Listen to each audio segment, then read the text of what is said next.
April 2nd వీక్లో tenders process start చేసి May June వరకు వర్క్ స్టార్ట్ చేయాలి. ఎందుకంటే అధ్యక్ష ఇవన్నీ ఎందుకంటే 10 సంవత్సరాలు ఒక్క గుంట పూడలే, ఒక్క రోడే లే, ఒక కట్టిన కాళేశ్వరం కూలిపోయింది. వీళ్ళు ఏమైనా ఇలా దోపిడిగా రోడ్ అధ్యక్ష ఒకటే చెప్పదలుచుకున్నాను మనకు సార్ అధ్యక్ష మనం చూస్తున్నాం మన అంటే నేను ఆరోగ్య మినిస్టర్గా నేషనల్ హైవే ఆహ్వానంతో మన ప్రపంచంలోనే యాక్సిడెంట్లలో భారతదేశంలో ఎక్కువ మంది యాక్సిడెంట్ జరుగుతున్నాయి. ఇండియా మళ్ళీ భారతదేశంలో ఈ తెలుగు రాష్ట్రాలలోనే ఎక్కువ యాక్సిడెంట్లలో మరణించడం హ్యాండీ కావడం జరుగుతుంది. తెలంగాణ రాష్ట్రంలో 5 ఏళ్లలో రోడ్ల గురించి మర్చిపోయి అధ్యక్ష ఎక్కడైనా పోదా ఇప్పుడు మేము మొన్న 500 కోట్లు మా ఫైనాన్స్ మినిస్టర్ గారు ఎమర్జెన్సీ రిపేర్స్ కింద రిలీజ్ చేసిండు. అది అప్పుడే టెండర్స్ పిలిచినాం. ఇది మేము జూన్ నుంచి దేశంలో రోల్ మోడల్ రోడ్లు ఎక్కడున్నాయంటే తెలంగాణ కేర్ ఆఫ్ అని చూపిస్తాం. ఎందుకంటే రోడ్లు అధ్యక్ష మనం ఏదైనా మాట్లాడద్దు, కమిషన్లకు వచ్చే ప్రాజెక్ట్ వాడద్దు, రోడ్లలో కమిషన్ రావు కాబట్టి దాన్ని పక్కన పెట్టాను. మేము చేసి చూపిస్తాం. మినిస్టర్ గారు క్లారిఫై చేస్తాం. 40% from contractor side, 60% from financial institution. అధ్యక్ష నేను బట్టి గారిని ఏమడుతున్నా అంటే 40% కాంట్రాక్టర్లు పెట్టిన డబ్బును ఏ రకంగా చెల్లిస్తారో ఆర్థిక మంత్రి గారు చెప్పాలి. ఎందుకంటే నేషనల్ హైవేస్లో అయితే టోల్ గేట్లు పెట్టి వసూలు చేసి కాంట్రాక్టర్లకు చెల్లిస్తారు. మరి మీరు తమ ఊరు నుంచి పక్క ఊరికి పోవాలంటే, గ్రామం నుంచి మండలానికి పోవాలంటే టోల్ గేట్లు పెట్టి ప్రజల దగ్గర డబ్బులు వసూలు చేస్తారా, లేదు వచ్చే 10 ఏళ్ల పాటు రాబోయే ప్రభుత్వాల మీద అప్పుల భారం వేస్తారా? దాన్ని స్పష్టంగా చెప్పాలని నేను సూటిగా బట్టి గారిని తమ రిప్లైలో చెప్పాలని కోరుతా ఉన్నాను అధ్యక్ష. ఇకపోతే ఫైనాన్స్ ప్రజలని హౌస్ ద్వారా ప్రజలని మిస్గైడ్ చేసే ప్రజలని మిస్గైడ్ చేయొద్దు. ఇప్పుడు కూడా అడిగే ప్రశ్న మీరు టోల్ అనేది ప్రసక్తే లేదు.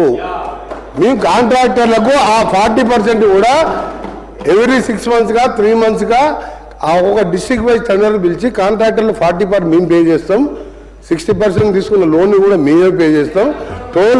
టోల్ అనేది ప్రసక్తే లేదు.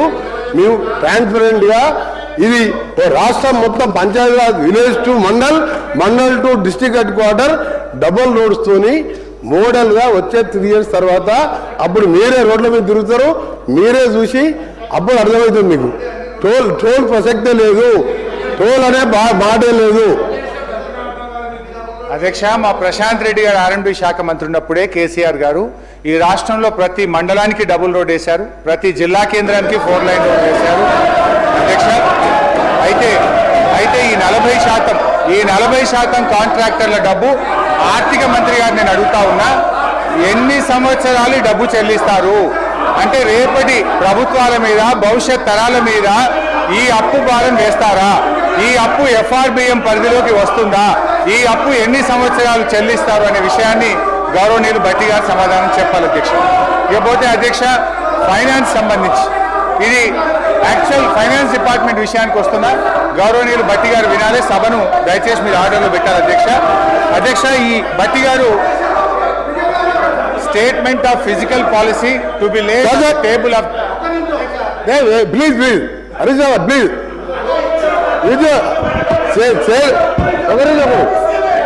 మా గౌరవ స్పీకర్ గారు అలాగే హరీష్ రావు గారు రిక్వెస్ట్ చేస్తున్నారు. ఒకటే నిమిషం సార్, ఎక్కువ ఒక నిమిషం సార్ మీరు ఇప్పుడు హరీష్ రావు గారు చాలా అంటే నేను దాన్ని ఏ లాంగ్వేజ్ చెప్పలేను. ఇంతకంటే ఇక పెద్ద జోగు ఉండదు అనుకుంటా. నేను ఒక సిరిసిల్ల, సిద్దిపేట, గజ్వెల్ ఈ 3 సింగరేణి మినరల్ సింగరేణి ద్వారా Singareni mineral fund, CSR fund, state government fund ఈ 3 కార్యదర్శులు సార్ మూడు కాన్స్టిట్యూన్సీలు అధ్యక్ష. మీరు కూడా 3 సార్లు శాసనసభ స్పీకర్గా ఉన్నారు. మీరు ఇలా తాండూరు మా ఎమ్మెల్యే మనోహర్ రెడ్డి గారు చెప్తున్నాను, మనం వికారాబాద్ వేలంపరం అసలు రోడ్లు లేక గ్రామాలలో తిరగలేని పరిస్థితి. ఈ 3 కాన్స్టిట్యూన్సీలు అంటే మామ, అల్లుడు, బావమర్ది. మీరు సింగరేణి మినరల్ ఫండ్ కూడా, సింగరేణి డిఎంఎఫ్టి ఫండ్ కూడా ఇక్కడ వేసుకున్నారు. మీ దగ్గర, నా దగ్గర లెక్కలు ఉన్నాయి. Singareni fund 3 constituency. పక్క కూడా కొత్త ప్రభాకర్ రెడ్డి ఎంపీ కూడా ఎన్నిసార్లు అడిగిన 1 రూపాయి ఇవ్వడానికి రోడ్డు, దుబ్బాకల రోడ్ లేదు. ఈ ముగ్గురిదే రాజ్యం, ముగ్గురే డబల్ రోడ్ వేసుకున్నారు. ఇది ఛాలెంజ్ చేస్తున్నా, పోయి చూద్దాం రాష్ట్రంలో ఎక్కడైనా డబల్ రోడ్లు ఉన్నాయా? ఈ 3 కాన్స్టిట్యూన్సీలు ఛాలెంజ్ చెప్పండి. ఎందుకు సార్ హరీష్ రావు ఇంత మంచి నాయకుడు ఎట్లా మారిపోయాడు? ఇంత మంచి నాయకుడు అబద్ధాలు చెప్పొచ్చు సార్ సభలో. ప్రజల్ని మిస్గైడ్ చేయొద్దు, ప్రజల్ని ఎప్పుడు కూడా మిస్గైడ్ చేయొద్దు సార్. మళ్ళీ మీరు ఏమన్నా టైం అయిపోయిందంటారు సార్, మధ్యలో ఈయన ఇంటరప్షన్ చేస్తే కష్టము. నేను కోమటిరెడ్డి వెంకటరెడ్డి గారి ఛాలెంజ్ని స్వీకరిస్తున్నా. ఒకరోజు R&B శాఖలో బీఆర్ఎస్ ప్రభుత్వ హయాంలో జరిగిన పని, గౌరవనీయులు తుమ్మల నాగేశ్వరరావు గారు ఫస్ట్ టర్మ్లో మా ప్రభుత్వంలో పనిచేశారు. ఎంత పని చేసిందో మాట్లాడదాం అధ్యక్ష.